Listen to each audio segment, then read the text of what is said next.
For more on Italy, politics, and the economic future, we bring in our good friend Nicholas Economides, professor of economics at NYU Stern School of Business. Good to see you again, sir.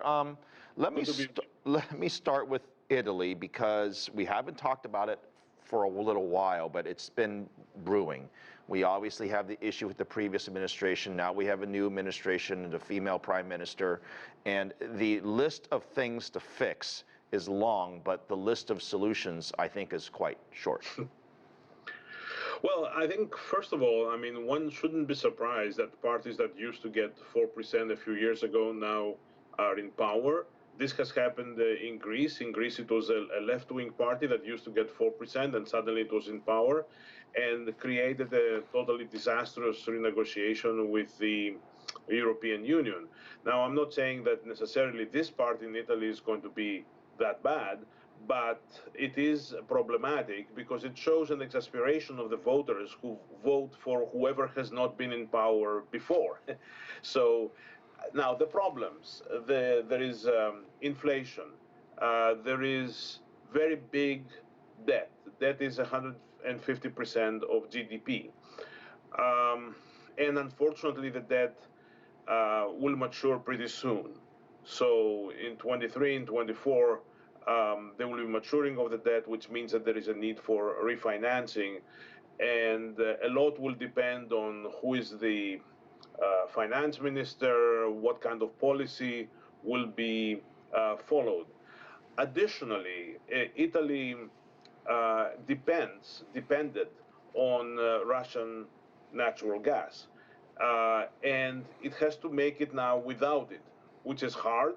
And because the price of natural gas is very, very high in Europe right now, Italy will rely on money from the European Union as a subsidy for the very high price of natural gas. So here's the problem that I see. You have obviously the inflation issue, which central banks are raising rates to try to fight that. But at the same time, if you're a debtor country, in other words, you have a lot of debt you need to refinance, you don't want the interest rate to be high. I mean, why would you and I want to have a high interest rate credit card? We want the lowest interest rate possible because that's selfishly beneficial to us. So the more they increase rates in Europe and Italy and beyond, the worse and harder it is for her administration to refinance this deal in 2023 or 2024. It just seems to maybe do more hurt than good. I mean, tell me where I'm wrong with this theory. There's nothing wrong with that, but you have to add to this theory, you have to add the political and economic risk, which can make interest rates really high on sovereign debt. And that's a problem of Italy. I saw today the Italian bonds were trading at 4.5%.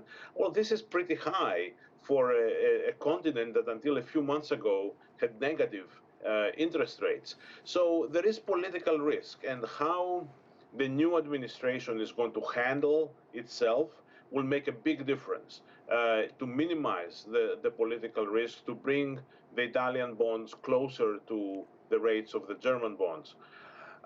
So it remains to be seen. Given the way things work in Italy, it will take at least a month for a government to be formed. And it will depend a lot on who is the finance minister again. It's going to be from Berlusconi's party, or is it going to be from Brothers of Italy, or what? I don't want to pick on Italy, but it's important because Italy is not the only country that is dealing with debt. Half the countries in Europe have a similar situation that they also need to deal with in the coming 12 to 24 months. So what she does here is actually critically important. What is your advice on how they reduce their debt load from, as you say, 150% to something more manageable? But what does a country do in that situation? There is no simple way to reduce debt. What you could do is increase the denominator, so increase your GDP, and therefore the debt to GDP ratio is going to become smaller over time. So the best advice is to find ways for the economy to grow, to accelerate growth. And that might be through incentives for investments, that is tax incentives for investments, ways to reorganize production. These are not easy things to do for any government. but that's what they need. I think cutting debt in terms of paying it back, it's out of the question, especially in a situation in which most households will find themselves really stressed because of high prices of electricity and natural gas. Right, and we saw during the financial crisis in 2008 the discussion of raising taxes, which has I guess unfair byproduct of reducing economic activity and increasing unemployment in all age categories. And I see that beginning to happen here in Europe all over again. Can we avoid what happened in 2008? I hope so.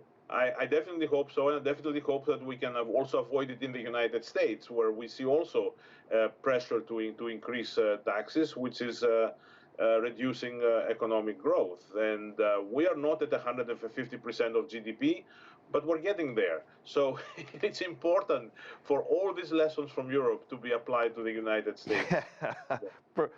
Professor, you're trying to extend this interview into the next block here, because that's going to open up a whole can of worms if we're going to talk about the U.S. Let's save it for next time. We'll leave this to Italy. It's good to see you, my friend, and we'll talk to you soon. Thank you very much.